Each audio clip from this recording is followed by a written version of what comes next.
आदमी भीड़ में भी अकेला है, क्योंकि हम सिर्फ डिजिटल दुनिया में जी रहे हैं। तो भीड़ नहीं, एकांत ही है। अभी भी आदमी जीवन में अंदर से एकांत है। इस वजह से कहीं ना कहीं देखते हैं कि हम मानसिक तनाव इंसान के जीवन में ज्यादा बढ़ गया है।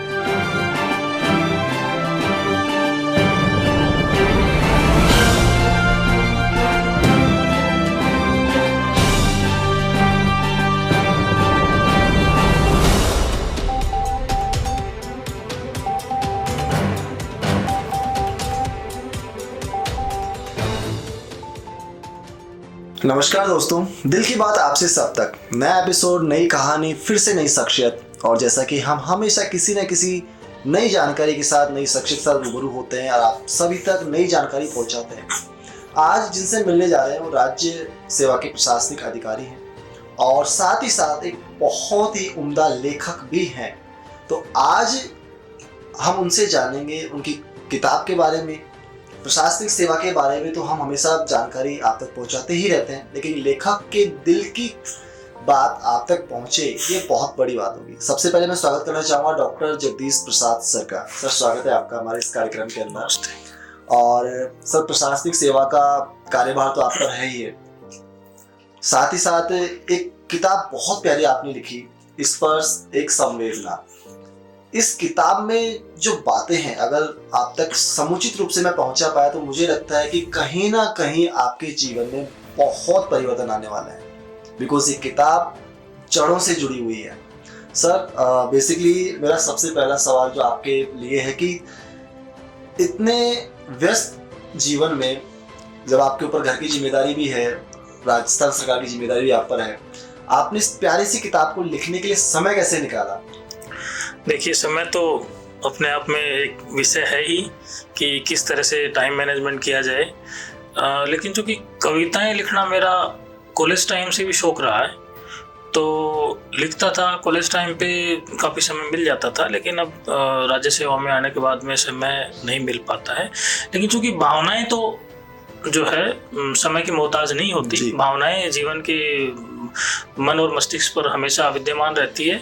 तो वहाँ सिर्फ उनको शब्द देने, भावनाओं को शब्दों के रूप में पिरोना है, तो वो कविता बनती है। तो मैंने जिस कविताओं का जो एक संकलन किया है, उसकी पृष्ठभूमि में भी लिखा है कि भावनाएं जब शब्दों के रूप में व्यक्त की जाती हैं तो उनका संकलित स्वरूप ही कविता होता है। बेसिकली हमारे अनुभव होते हैं, हमारी अनुभूति होती है, हमारी संवेदनाएं होती है, हमारी फीलिंग्स होती है। तो मेरी नज़र में हमारे जो दैनिक जीवन के जो अनुभव हैं, उनको शब्दों के रूप में ढालकर ही कविता मैंने बनाई है। और शायद इसीलिए आपने अपनी किताब का नाम भी स्पर्श एक संवेदना रखा। हाँ जी। और बेसिकली सर, इस बुक में जो मैंने इसको पढ़ा तो मुझे भी काफी हद तक ये फील हुआ कि इसमें हमारे जो प्राचीन जो समय था, यानी हमारे दादा परदादाओं का जो समय रहा, गांव देहात का जो हमारा समय रहा, जो मिट्टी जो हमारी रही, उसको आपने काफी हद तक इसमें समेटा है जी। उसको जीवन से परिचय कराया उसका। तो नई जनरेशन जो आज कहीं ना कहीं मिट्टी की जो खुशबू है उससे वंचित है, उसके बारे में भी आपने इसमें लिखा हुआ है।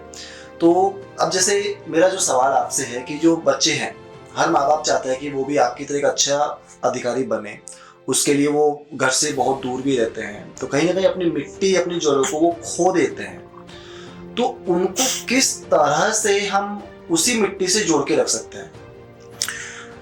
देखिए, फिलहाल जो चीज़ें, जो समय चल रहा है, तो उस समय में हम ये देख रहे हैं कि वास्तविक भीड़ की बजाय डिजिटल भीड़ है जी। आदमी भीड़ में भी अकेला है, क्योंकि हम सिर्फ डिजिटल दुनिया में जी रहे हैं। तो भीड़ नहीं, एकांत ही है। अभी भी आदमी जीवन में अंदर से एकांत है। इस वजह से कहीं ना कहीं देखते हैं कि हम मानसिक तनाव इंसान के जीवन में ज्यादा बढ़ गया है। बहुत ज्यादा सर। कारण कोई शेयर करने वाला नहीं है। आप दिन भर मोबाइल खंगालते रहोगे तो वन वे है, इधर से आपको जो चाहिए वो देख पा रहे हो, लेकिन वहां से आपकी सुनने वाला कोई नहीं है। पहले जब हम समाज और परिवार के बीच में रहते थे तो आपके चेहरे के एक्सप्रेशन से ही ये पता लग जाता था कि आप तनाव में है, कोई चिंता में है, कोई पीड़ा में है, कोई तकलीफ में है। तो परिवार या समाज या मित्र या बड़े बुजुर्ग, कोई ना कोई आपको सही राय देने वाला, आपका दर्द दुख दर्द बांटने वाला मिल जाता था। इसमें से लेकिन जी हाँ सर, आपकी बात, मैं एक बात सवाल और इसी बात पे आया मेरे कि पहले जैसे कहता ना गांव में बरगद का पेड़ हुआ करता था बहुत बड़ा, और वहाँ पे चौपाल लगा करती थी जहाँ पे बड़े बुजुर्ग हमारे बैठा करते थे और छोटे बच्चे सराउंडिंग उनके आसपास खेल रहे होते थे, है ना, और बहुत सारी समस्याओं का निपटारा तो वहीं हो जाता था। हाँ, तो उसको भी आपने इस किताब में टच हाँ। किया है, तो वो वाकई में थोड़ा सा प्रैक्टिकली जानना चाहूँगा आपसे कि वो थॉट कैसे आपके दिमाग में आया। देखिए, मेरा जो बचपन गुजरा था, तो मैं जब बचपन में गांव में रहता था, तो वहाँ मैंने वास्तव में लोगों का हुजूम देखा, आपस में बैठे हुए लोगों को देखा, समाज में एक साथ चीज़ों को डिस्कस करते देखा। शादी ब्याह फंक्शन तो न केवल उस परिवार के लिए, इस पूरे समाज के लिए एक बड़ा उत्सव होता था, और कई सारे फेस्टिवल साथ मनाते हुए देखा था जी। मैंने महसूस किया था कि स्कूल से आने के बाद में शाम को बच्चे एक साथ खेलते थे, तो एक शोर होता था, एक शोर ऐसा कि जीवंत रहती थी। कॉलोनी है, आपका समाज है, आपका मोहल्ला है, कि जीवंत रहता था। आज वो गायब है। बिल्कुल, वो गायब इन द सेंस कि हम लोग मोबाइल पर ही एक दूसरे को गुड मॉर्निंग गुड इवनिंग करके अपना काम निकाल लेते हैं, और वास्तव में जो बैठकर जो फीलिंग्स, जैसा मैंने इस किताब में लिखा, संवेदनाओं को व्यक्त किया जाता है, उनको महसूस किया जाता है, तो वो कहीं ना कहीं गायब है। दूसरी बात ये कि तब लगता था कि हाँ, यहाँ लोग रहते हैं, कोई बस्ती है, और यहाँ एक दूसरे के सुख दुख के सहभागी हैं। जैसे समाज के अंदर मान लीजिए कोई घर में नहीं है और अचानक से कोई इमरजेंसी आ गई, तो कोई किसी के परिवार या नॉन का वेट नहीं करता था, पड़ोसी ही अपने आप में वो करते थे कि अपना परिवार का समझ के उसको लेके चले जाते थे कि भाई हम डॉक्टर को कहीं ना कहीं दिखाना है। जैसे मान लीजिए स्कूल में बच्चा गया है, खुद के बच्चे को स्कूल का छुट्टी होने का टाइम हो गया, तो वो क्या है कि पड़ोसी के बच्चे को भी लिया था कि मेरे साथ ही मैं लेके जाता हूँ। इस तरह से जिम्मेदारियां साझा की जाती थी, अनुभव साझा किए जाते थे, परेशानियां साझा की जाती थी। आज वो कहीं ना कहीं गायब है। आज तो सर मतलब हालात ये है कि पहले तो पड़ोसी भी अपने हुआ करते थे, लेकिन आज घर के अंदर ही पड़ोस बन गए हैं। हाँ, मोहल्ले बन गए हैं, एक घर के अंदर ही अलग अलग कमरे बन गए हैं सभी के, चाहे भाई हो, परिवार हो, छोटे छोटे रिश्ते जो थे वो धीरे धीरे खत्म हो गए हैं। तो वो जो संवेदनाएं थी कहीं ना कहीं हम लोगों ने उनको डिस्ट्रॉय किया है। हाँ। देखा जाए तो, और डिस्ट्रॉय करने का कारण जहाँ तक हम समझ पाए हैं कि पैसे की अंधी दौड़, पद मान प्रतिष्ठा की अंधी दौड़ जिसे हम कहते हैं, उसमें इंसान पूरी तरह से लुप्त हो गया है। अच्छा, एक वाकया, जैसे आप महिला विभाग के अंदर हैं और सरकार की जिम्मेदारी आप निर्वहन कर ही रहे हैं, तो बेसिकली महिलाओं के बारे में भी कहा जाता है कि देसी कहावत आपने आई थिंक सुनी होगी, काला माथा की घर बना भी दे और बिगाड़ भी दे। ठीक है, तो क्या ये सटीक वाकया हमारे बड़े बुजुर्गों ने जो कहा सच है? देखिए, यूं है कि जब संयुक्त परिवार हुआ करते थे, तो कहीं ना कहीं चाहे वो महिला हो चाहे पुरुष हो, गलती करने पर टोकने वाले लोग होते थे। मान सम्मान, रेस्पेक्ट, मर्यादा, सीमाएं, तो ये कुछ चीज़ें समाज में व्यवस्थित रूप से थी कि भाई अगर दादाजी बोल रहे हैं, पिताजी बोल रहे हैं, तो बहू या बेटा बोलेगा नहीं, रिप्लाई नहीं करेगा, पलट के जवाब नहीं देगा। तो संयुक्त परिवार के अंदर यही नर्सरिंग होती थी कि आगे आने वाली जनरेशन को वही देखने को मिलता था कि भाई बड़े बुजुर्ग कोई बोल रहे हैं तो आंखें झुका के हमें उसको सुनना है और समझना है, उसको अपनाना है, रिएक्ट नहीं करना है। आज क्या है कि वो कल्चर नहीं है, रिएक्ट करते हैं। बेटा भी रिएक्ट करते हैं सर, बेटा भी पिता की डांट नहीं सुनता है और रिएक्ट करता है। आज हम देख रहे हैं कितने सारे उस वजह से क्राइम बढ़ गए हैं। जो अकेलापन है, चाहे वो बेटे में हो, पत्नी में हो, पति में हो, तो वो कहीं ना कहीं अकेलापन इसलिए गहराता जा रहा है क्योंकि संयुक्त परिवार खत्म हो गए और लोग जो दुख दर्द है वो बांटने वाले कम रह गए।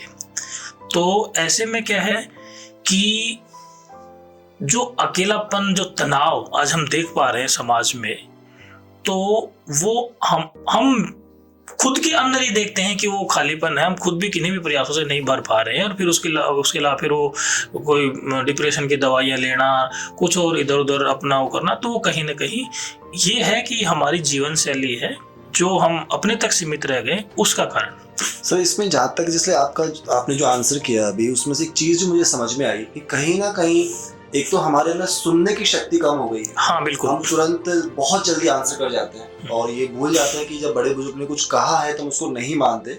हम चाहते हैं कि जो हम सही है बस हमें वही करना है। एक तो सबसे बड़ा कारण मुझे लगता है ये है। दूसरा, अकेलापन, जैसे आप कह रहे हैं कि बहुत से इंसान ऐसे हैं जो बाहरी रूप से तो अपने आप को सक्षम समझते हैं, हाँ। अपने आप को स्ट्रॉन्ग समझते हैं, लेकिन जब समय आता है घर में अकेले रहने का तो वो तिलमिला जाते हैं, उनसे अकेला नहीं रहा जाता।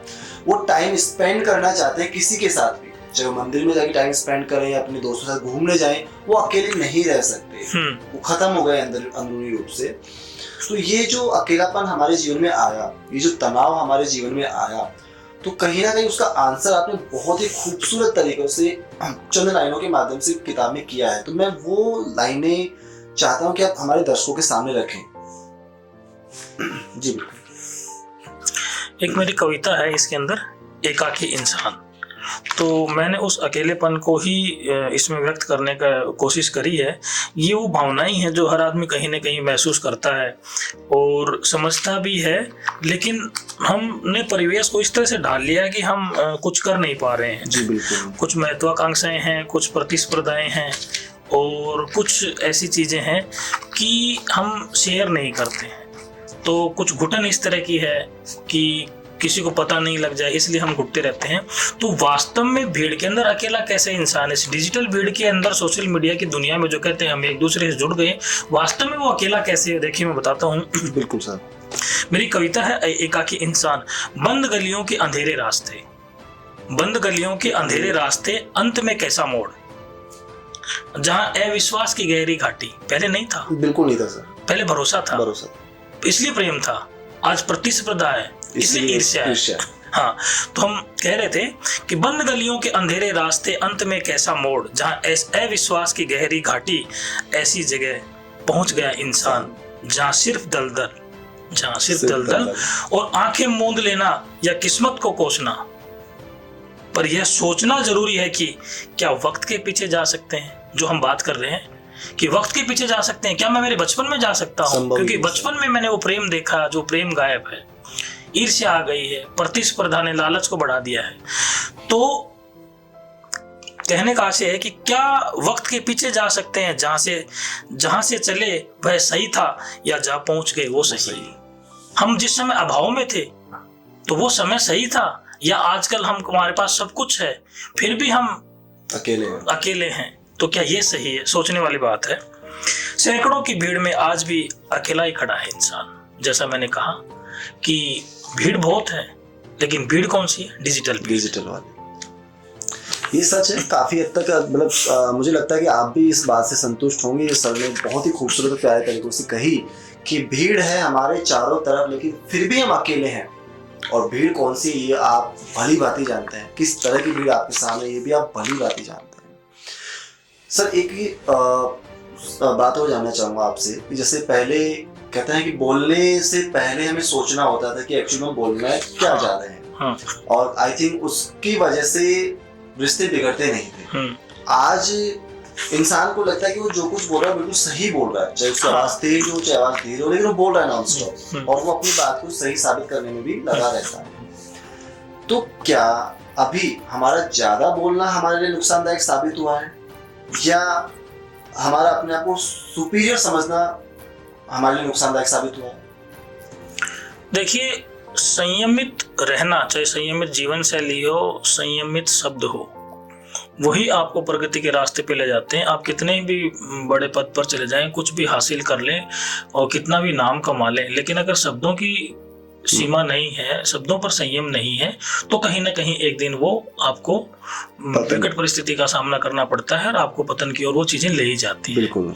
और दूसरी बात ये कि आज हम महत्वाकांक्षाओं में इतने गिर गए हैं कि सिर्फ अपना क्रेडिट लेने के लिए कई बार कुछ ऐसा भी हम लोग बोल जाते हैं जो कि नहीं बोलना चाहिए। तो जो ये प्रतिस्पर्धा के बीच में स्वार्थ और क्रेडिट की जो छोटी सोच है, वो कहीं न कहीं किसी विनाश का कारण बनती है, किसी अपराध का भी कारण बनती है।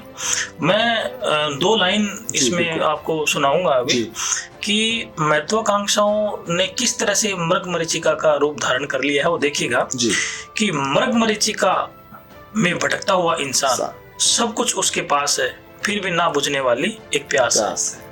क्योंकि मृगमरीचिका कभी प्यास नहीं बुझाती है, आदमी दौड़ता ही जाता है उसमें। ऐसी ही हमारी महत्वाकांक्षाएं हैं। जाना कहाँ है पता नहीं, मंजिल क्या है पता नहीं, भटकाव के दोराहे पर खड़ा इंसान, समंदर के सुकून को छोड़कर तपती दोपहरी में रेगिस्तान में खड़ा इंसान। क्या बात है। समंदर का सुख सब कुछ है उसके पास में, लेकिन मानसिक शांति नहीं है। तो मानसिक शांति नहीं, इसलिए भटकाव है। और इसलिए सब कुछ उसके पास होते हुए भी वो भटक रहा है। लेकिन किस लिए भटक रहा है, ना तो वो मृग जानता है और ना ये व्यक्ति जानता है। तो वही स्थिति आज इंसान की हो गई है। एक्चुअली सच्चाई ये सर, भटकाव की स्थिति बहुत ज्यादा हो गई है। हमारे पास सारी सुख सुविधाएं, सारे साधन हैं, उसके बावजूद भी भरे हुए भंडार के बीच हम खाली बैठे हैं, अकेले बैठे हैं। हाँ। और पहले जैसे हमारा जो प्राचीन समय था, दादा परदादाओं का समय था, खेत खलियानों का समय था, जहाँ मिट्टी थी, हम मिट्टी में लौट पलौट होते थे, जहाँ कोई टेंशन नहीं था कि हम गंदे हो गए, हमारे कपड़े गंदे हो गए या मटमैले हो गए, ऐसा कोई टेंशन नहीं था। और आज हल्की सी मिट्टी लगते ही परिवार में चिल्लाहट मच जाती है कि बहुत सारा साबुन खर्च होने वाला, बहुत सारा वॉशिंग मशीन अवेलेबल हर घर के अंदर ऑटोमेटिक वाली, फिर भी आज गुस्सा है, चिल्लाहट है, परेशानियां हैं। आज आपने मेरे कविताओं की बात करी है, यानी कि मेरे संवेदनाओं की बात करी है। तो चीजें हैं जो वास्तव में आप जीवन में देखते हो, महसूस करते हो, और वो शब्दों के माध्यम से निकलती है, तो कहीं ना कहीं आपकी भावनाएं निकलती है। जो हम बात कर रहे हैं, जो महत्वाकांक्षा की बात कर रहे हैं, जो प्रतिस्पर्धा की बात कर रहे हैं, जो ईर्ष्या की बात कर रहे हैं, उसकी वजह से कहीं ना कहीं सुकून नहीं है इंसान के जीवन में। और सुकून की तलाश में इंसान कैसे भटक रहा है, दो लाइन सुनिएगा। कहीं ना कहीं हम लोगों के जीवन से, सभी के जीवन से ये चीजें कहीं ना कहीं हम रूबरू हुए हैं, इन संवेदनाओं से, इन भावनाओं से। देखिए, सुकून की तलाश इंसान क्या है। मैं तो सुकून की तलाश में निकला था, मैं यानी हर एक व्यक्ति, मैं तो सुकून की तलाश में निकला था, मगर मुझे मेरी महत्वाकांक्षा ने रोक लिया। क्या बात। जहाँ महत्वाकांक्षाएं बढ़ जाती हैं, सुकून खत्म हो जाता है, क्योंकि वो एंडलेस है। मैं तो सुकून की तलाश में निकला था, मगर मुझे मेरी महत्वाकांक्षा ने रोक लिया। मैं तो अपनी पहचान बनाने निकला था, मगर मुझे मेरे मुखौटे ने रोक लिया। वास्तव में अब मुश्किल है कहना कि जो हम सामने देख पा रहे हैं वो चेहरा है, या हम जो नहीं देख पा रहे हैं वो चेहरा है। क्या है, उस चेहरे के पीछे कोई चेहरा है। हाँ, मैं तो अपनी पहचान बनाने निकला था, मगर मुझे मेरे मुखौटे ने रोक लिया। मुझे बहुत कुछ मिला जीवन में, मुझे यानी सबको, हर आदमी को ईश्वर उतना तो देता है कि जितना उसका काम चल सके। मुझे बहुत कुछ मिला जीवन में, मगर और ज्यादा की चाहत ने मुझे ईमानदार बनाने से रोक लिया। क्या बात है, बहुत गहरी बात कही सर आपने इसमें। हाँ, तो जितना आदमी, देखिए जो करप्शन जिस तरह से हो रहा है, आदमी को उतनी सैलरी मिलती है कि अपना जीवन यापन गुजारा चल सकता है, लेकिन और ज्यादा की चाहत वो करप्शन की ओर धकेल देती है। वही मैंने यहाँ कहा है। अब सुनिएगा अगली लाइन जी, उसको फील भी करिएगा आप। मैं अक्सर मंच पर नेकी, ईमानदारी और समाज की भलाई के भाषण दे रहा था। क्या बात। मैं अक्सर जो बात कर रहे थे ना मुखौटे की, public face, private face, hidden face, तो मैं अक्सर मंच पर नेकी, ईमानदारी और समाज की भलाई के भाषण दे रहा था, मगर उतरने लगा मंच से तो मुझे मेरे ज़मीर ने रोक लिया। क्या बात कि जो मैं बोल रहा हूँ, क्या मैं वो अप्लाई कर रहा हूँ अपने ऊपर, तो कहीं ना कहीं ज़मीर तो खटकता है, खटकाता है। झूठ कहीं ना कहीं आपके जहन में आता है, भले ही आप उसके ऊपर पर्दा डाल दो। मैं अक्सर मंच पर नेकी, ईमानदारी और समाज की भलाई के भाषण दे रहा था, मगर उतरने लगा मंच से तो मुझे मेरे ज़मीर ने रोक लिया। ज़मीर की आवाज आती है, सबकी आती है, कोई सुनता कोई नहीं सुनता है। बिल्कुल सही है। मैं भी सोना चाहता हूँ रोज चैन की नींद, मैं भी सुकून की नींद, यहाँ सुकून की नींद। मैं भी सोना चाहता हूँ रोज चैन की नींद, सुकून की नींद, मगर मेरे वक्त बेवक्त के झूठ की बेचैनी ने मुझे चैन से सोने से रोक लिया। क्या बात है, क्या बात है। मैं भी, सुनिएगा, मैं भी सोना चाहता हूँ रोज चैन की नींद, मगर मेरे वक्त बेवक्त के झूठ की बेचैनी ने मुझे चैन से सोने से रोक लिया। क्या बात है। ये बहुत गहरी बात कही सर आपने, ये वाली लाइनें, मतलब ये लाइनें नहीं है बेसिकली, अगर आप इन पे प्रैक्टिकली अगर आजमाएं, इनको देखें, शब्दों की एक एक गहराई को पकड़े, तो कहीं ना कहीं हम सभी के जीवन से जुड़ी हुई संवेदनाएं हैं जो सच साबित करती हैं। चाहे आपके मुखौटे घर के हों, बाहर के हों, राजनीति के हों, समाज के हों, राष्ट्र के हों, आपके मुखौटे ही आपके सबसे बड़े शत्रु बन चुके हैं आज के समय के अंदर। हाँ। और सर यहाँ एक सवाल और मेरा मतलब आप संवेदनाओं से जुड़ा हुआ ही है कि मोस्टली हर एक इंसान आज ये कहने लगा है इस बात को कि मैं करना तो बहुत कुछ चाहता था, बनना तो बहुत कुछ चाहता था, शादी से पहले या शादी के बाद जो भी वातावरण रहा, लेकिन मैं उस चीज़ को प्राप्त ना कर सका या मेरी वो इच्छाएं पूरी नहीं हुई जो मैं चाहता था। बेसिकली कहा जाता था कि समाज में या मतलब व्यक्ति के बारे में कहा जाता है कि जो चाहता है उसको प्राप्त नहीं होता है, जितना उसको मिला है वो पर्याप्त है, बिकॉज ईश्वर अच्छे से जानते हैं कि एक्चुअली में आपको चाहिए क्या। हमारी अनचाही बातें, अनचाही चीजें ही हमें आगे बढ़ने से रोकती हैं। तो एक जो सवाल यहाँ निकल के आता है कि सर कि क्या इंसान की चाहत उसका सबसे बड़ा दुश्मन बन चुकी है आज की? देखिए, चाहत, महत्वाकांक्षा और लालच, इन दोनों में, इन तीनों चीजों के अंदर सूक्ष्म अंतर है और ये एक एक स्टेप ऊपर है जी। तो यहाँ मैं ये कहूंगा कि इच्छाएं पूरी करने के लिए उतने ही संसाधन जुटाए जाएं जितने में हमारा काम चल सके। महत्वाकांक्षा जब अग्रेसिव होती है तो लालच में बदल जाती है और लालच गुनाहों में। तो अगर मैं एक लाइन में कहूं तो किसी ने बहुत अच्छा कहा है शब्दों में कि अपनी महत्वाकांक्षाओं को सीमाओं में बांधे रखिए, वरना ये शौक गुनाहों में बदल जाते हैं। तो यहाँ सिर्फ यही एक लाइन है कि इच्छा पूरी करने के लिए आप सही रास्ता चुने। जाके संस्कृत का एक श्लोक है, कर्मेव कुरु कर्मेव कुरु कर्मेत्सु कौशलम, यानी कि कर्म करिए और परिष्कृत करिए, लगे रहिए और आगे इतनी कुशलता प्राप्त करें कि सफलता आपका इंतजार करे। बहुत बढ़िया सर। ये किताब मतलब मुझे लगता है कि काफ़ी हद तक बहुत सी ऐसी बातें हैं जो आपने इस किताब के माध्यम से छूने की कोशिश की है समाज में और हर व्यक्ति के दिल को।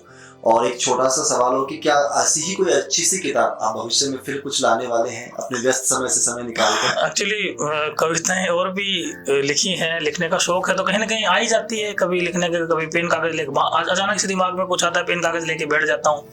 बहुत सारी चीजें हैं लेकिन समय अभाव के कारण संकलित नहीं कर पाया हूँ।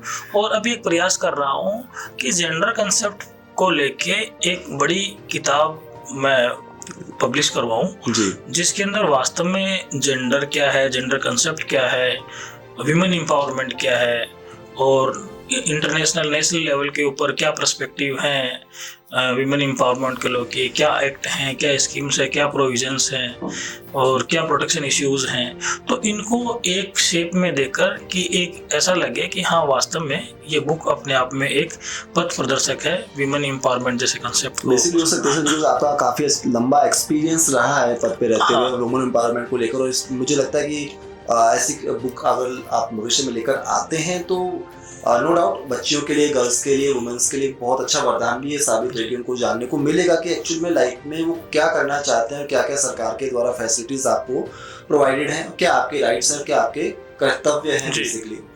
और उसके लिए बहुत सारी शुभकामनाएं सर अगली किताब के लिए। और आपने इतना कीमती समय हमें दिया, हमारे दर्शकों को इतनी प्यारी प्यारी अच्छी अच्छी बातें आपने बताई, इसके लिए मैं शुक्रगुजार हूँ पर्सनली आपका। और एक जाने से पहले एक छोटा सा हमारा जैसे कार्यक्रम का रहता है कि हमारे परिवार, समाज और राष्ट्र के नाम एक प्यारा सा संदेश आप डेडिकेट जरूर करें। देखिए, समाज और परिवार आज जिस तरह से हम अकेलेपन के दौर में रह रहे हैं तो कहीं ना कहीं हमें जो सबके साथ एक मेल मिलाप और जो एक दूसरे के साथ में विचारों का साझा करने का, सुख दुख बांटने का है, वो हमें अभी भी अपना के रखना चाहिए। क्योंकि आप देख रहे हो कि कोविड के बाद में जो समय आया है, अचानक से पता लगता है कोई डांस करते करते हार्ट अटैक से डेथ हो जाती है, कोई क्रिकेट खेलते खेलते, इवन तो एक डॉक्टर ऑपरेशन थिएटर के अंदर जो है ऑपरेशन की तैयारी करते करते खत्म हो गई है। यंग बच्चे जो 30-35 साल के बच्चे हैं वो आज कार्डियक अरेस्ट से जा रहे हैं। तो आप ये देखिए कि जीवन कितना छोटा हो गया। जहाँ 100 साल की उम्र हुआ करती थी कि पहले आशीर्वाद देते कि भाई जुग जी हो, 100 साल के हो, तो आज वो 100 साल वाला तो दिख नहीं रहा है कहीं पे। लेकिन हम ये कहें कि जो भी हमें जीवन ईश्वर ने दिया है वो हम एक दूसरे से हंस बोल कर गुजारें और हो सके तो हम एक दूसरे की मदद करें। अगर आप किसी भी तरीके से आप मदद करने की स्थिति में नहीं हो तो कम से कम आप शब्दों के माध्यम से ही मदद करें। बहुत बड़ी बात है सर वो।